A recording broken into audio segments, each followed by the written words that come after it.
Hello and welcome to Wisdom Bites. Hope you're well. Thank you once again for joining us. Very much appreciated. And in today's packed program, I'm going to be looking at why this may well be the last chance to get on board the Bitcoin train, and why, when the price gets above the red line, may not be the best place to get on board. I'll also be looking at some significant news that have been happening over the last week, which is likely to have an incredible impact on the Bitcoin price. I'll also be having a look at the wider markets to know exactly what's happening in the background, as well as the 60-day cycle for Bitcoin and knowing exactly where we are and where we're heading over the coming weeks and months. So if that sounds interesting, then you know exactly what to do. Get yourself a cup of tea, sit yourself down, eyes on the screen, and let's get cracking.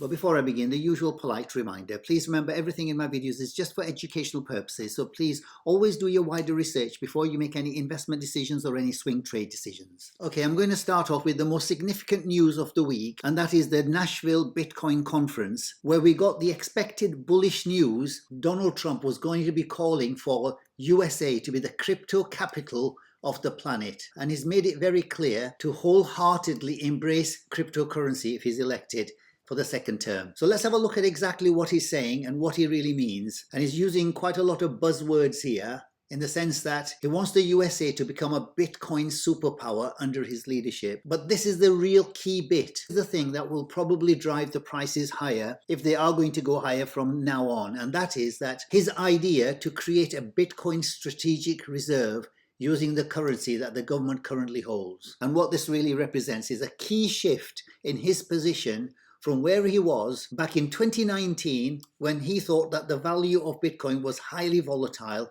and was based on thin air. So from all the way from there to accepting donations in cryptocurrency. So this is really the big shift that's happened, and that's occurred over the last week. So what does that really mean for what's going to happen with the Bitcoin price? So we're going to have a look at that, as well as look at what's happening in the wider markets and the ETFs. But before I do that, a little bit more of an insight of what this Nashville conference has generated in terms of people making predictions for the Bitcoin price going forward. So you can see here why this has been very, very bullish, that a Bitcoin analyst is predicting the cryptocurrency's price to go above the $800,000 following this promise to integrate it into the US strategic reserves. So far, as I'm making this video, the Bitcoin price is actually pushing towards 70,000, currently at 69.5, and we're just 6% off the all-time high of 73,800. So that's the background of what could possibly happen this week. Lots of bullish news that could well trigger Bitcoin to much higher levels. And if we have a look at the liquidation heat map,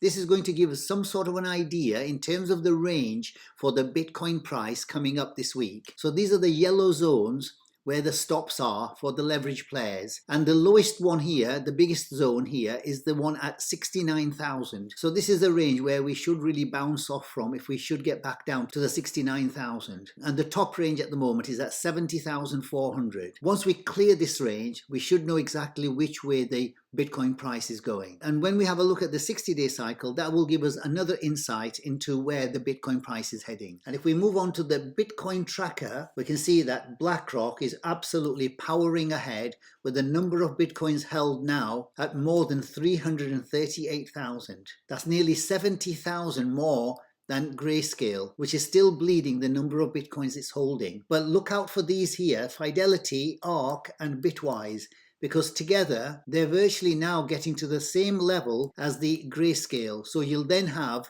4 companies far in excess of Grayscale. And what that really means is that the impact of the Grayscale selling is going to get further and further less significant. And if we have a look at the net Bitcoin ETF inflows, you can see there's a rising number here all the way. So we're having an incredible amount of inflows coming into the ETFs, which is contributing significantly to the increase in the Bitcoin price since we bottomed out a few weeks ago at 53,000. And if we have a look at the amount of Bitcoins held by listed companies out there, it's very interesting to note that Tesla are holding 12,000 Bitcoins, and the public traded Bitcoin miners that we cover in the private member section here at Wisdom Bites, they're holding 39,000 Bitcoins. And of course we know about MicroStrategy, they're holding about 226,000 Bitcoins, but this figure is a more significant one because these are the 9 Bitcoin ETFs.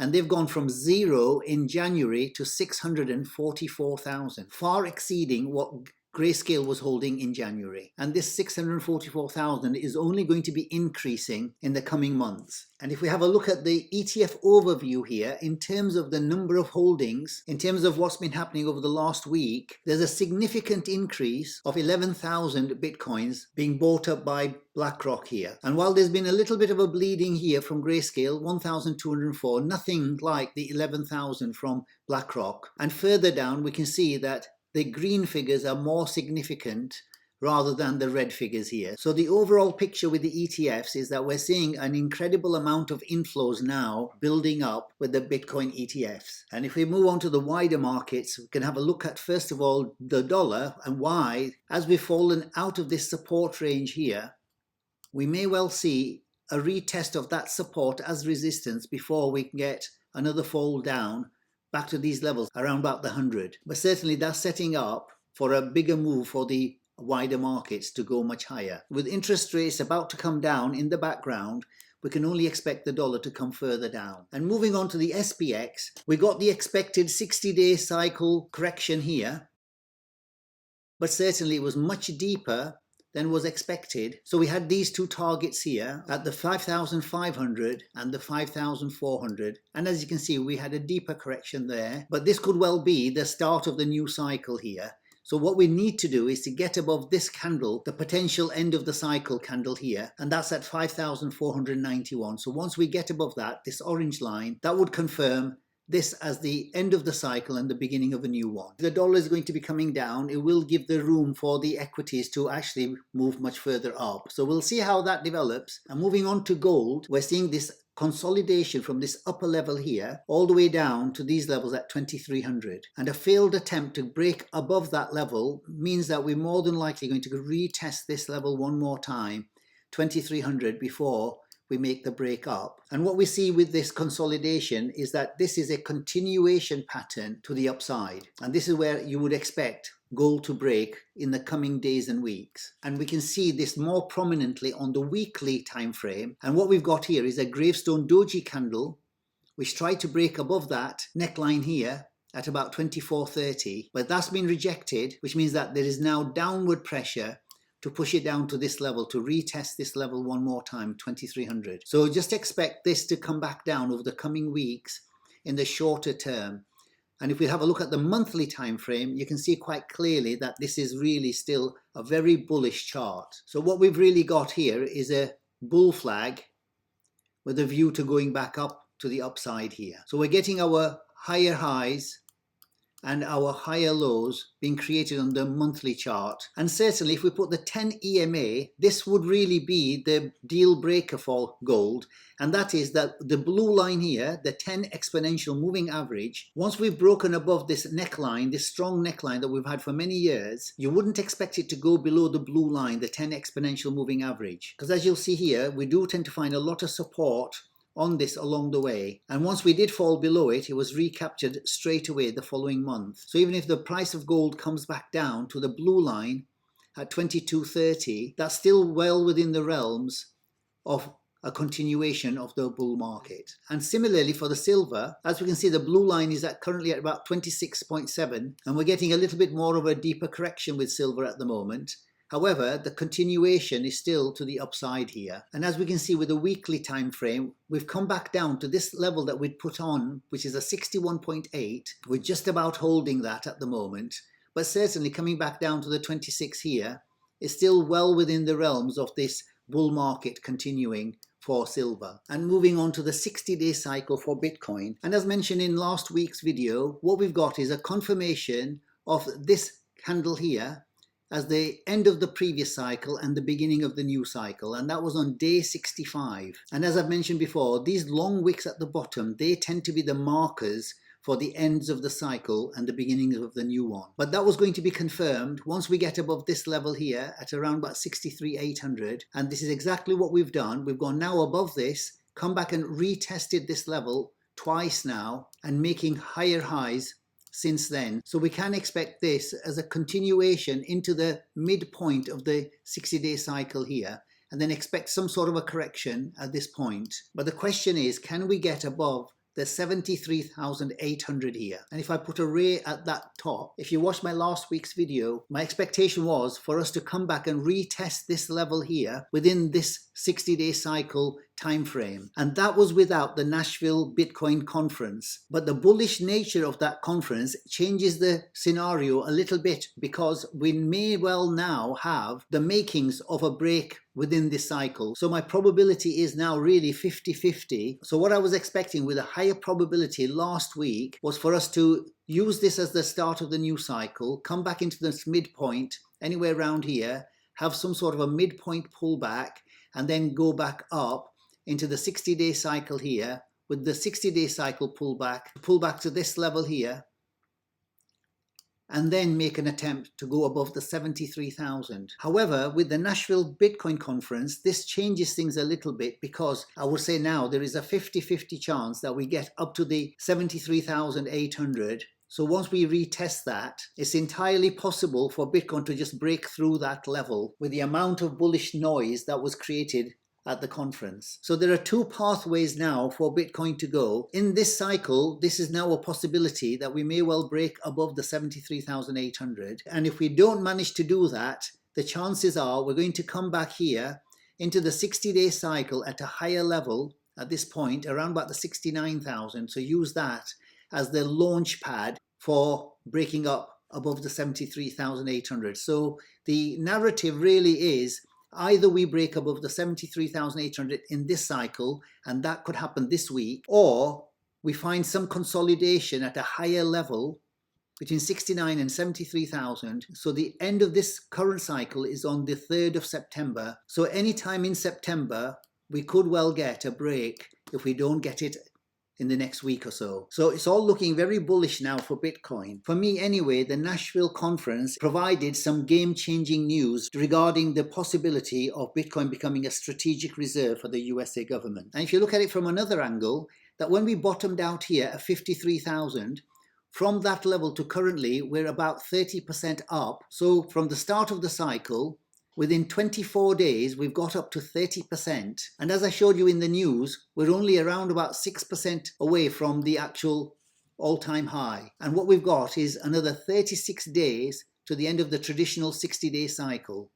So it looks entirely possible that we may well break this 73,800 in this cycle. There's a 50% chance of that happening. And if we don't do that, then there is a good possibility of a consolidation in this range of 73 and 69 with a view to breaking above the all-time high in September. And if we move on to the monthly cycle, this is looking incredibly bullish, because what we've really got here is a cup and a traditional handle pattern developing here, which, as I've shown you, breaks to the upside. And what we're getting with the current monthly candle here is a big long wick to the bottom side and a push towards the resistance levels here around 70. So this is giving us a clue that the price of Bitcoin wants to make higher inroads. And this is a classic consolidation before the move to the upside. So overall, in conclusion, with what I've shown you so far, it shows quite clearly that the Bitcoin environment has changed significantly this week with a game-changing conference and the sound bites that are coming out from there. So how does that play into what's happening with Bitcoin? And certainly over the last few weeks now, I've been showing you certain signals and targets of the exact prices to look for as significant milestones and reference points before we get into the parabolic move for Bitcoin.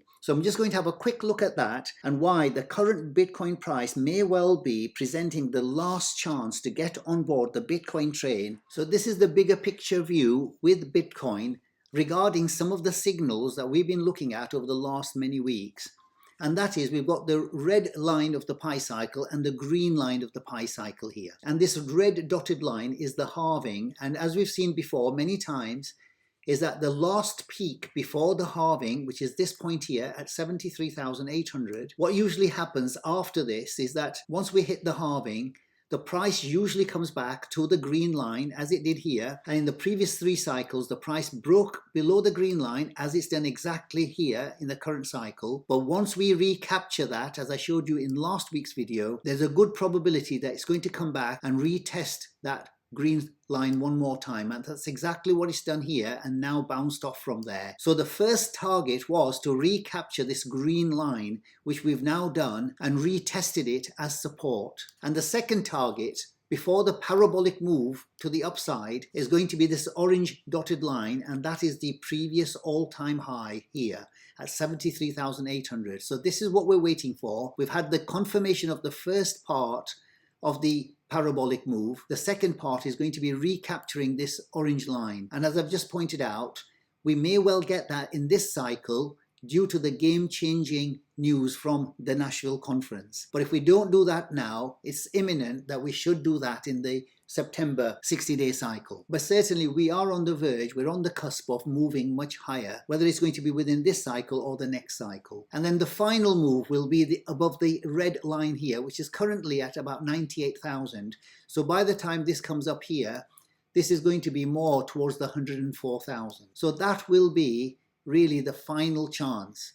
And one of the main reasons why it's not a good idea to actually buy Bitcoin once we get above the red line of the pi cycle, and that is to do with this psychology of the market cycles here. Because when you look at the psychology, getting above the red line will be around about this level here. So this is the part of the cycle that we want to capture between now and the end of the bull market. This is the parabolic phase. And as you can see, once we top out, nobody's going to be able to get this top. But what will happen, if the red line is, let's say, at this point here, and we're trying to capture this part of the bull market, then look what happens once we top out.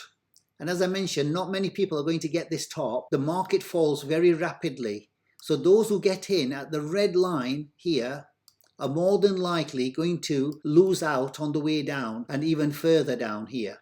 So those people who get in at the red line are more than likely going to lose their money, unless you're lucky enough to be able to get out at the top. So the secret of capturing this move is to get in before this happens, and that is where the green line comes in. So this is why I'm saying in the title of the video, this may well be the last chance to get on board the Bitcoin train, because by the time you realize that we're in a bear market down here, you still might be in a profit if you get in a little bit earlier. And everybody has their own mind to make. This is not financial advice. I'm just sharing my opinion and my thought process. And usually people ask that once we break the all-time high and confirm the parabolic move from here, how long will it be to the end of the bull market? And we can answer that question by zooming out and having a look at the previous cycles to give us some sort of a timeline. So if we have a look at the first cycle here, once we broke the previous all-time high at this point, what we've got is 9 candles to the top of the bull market here.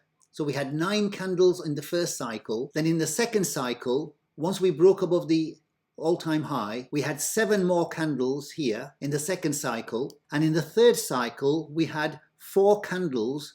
Once we broke above the previous all-time high here, we had 4 candles to the first top and 11 candles to the second top. So we can safely say that once we break above the 73,800, we have anywhere between 7 months to 11 months here before we top out, with a high probability in 2025. So anywhere around here. And if we break up in August, then 7 months will take us to March 2025, and 11 months will take us to July 2025. So that seems to be the time period that we should be topping out should we break up in the next few weeks. And traditionally, we've always ended up towards the end of the year. So we may well have an extended bull run until the end of 2025. So it seems like the second half of 2025 is where we're really heading at the moment, or the end of the bull market. So if we have a closer look at the current cycle, the main thing here is that in terms of the bigger picture view and the strategy to follow, and I can only share my strategy, everybody has their own mind up to make, and there are people out there who still think that we've topped out. There are other people who think that we've never been in a bull market, and obviously there are the moon boys who think that we're going to go to $1 million. But if we take a sensible view, and that is that we are still in the current bull market, as none of the Brexit indicators that we've been looking at over the last many months, none of those have actually triggered off any sign that we have topped out. So for me, the strategy remains the same. And as you know, my investments are with the Bitcoin miners, and we managed to get in at this level here with the Bitcoin miners right at the bottom of the bear market. And the strategy has really been to capture the whole of the 4-year cycle here. And currently we've covered half of it, and we've got another half to cover. So the strategy remains the same to now capture the rest of the bull market. And just moving on finally to the Bitcoin miners portfolio that some of you are following with us, and that is where it's at currently. And as I mentioned, we started this right at the beginning of the bull market on the 6th of January in 2023, and we started off with about $110,000.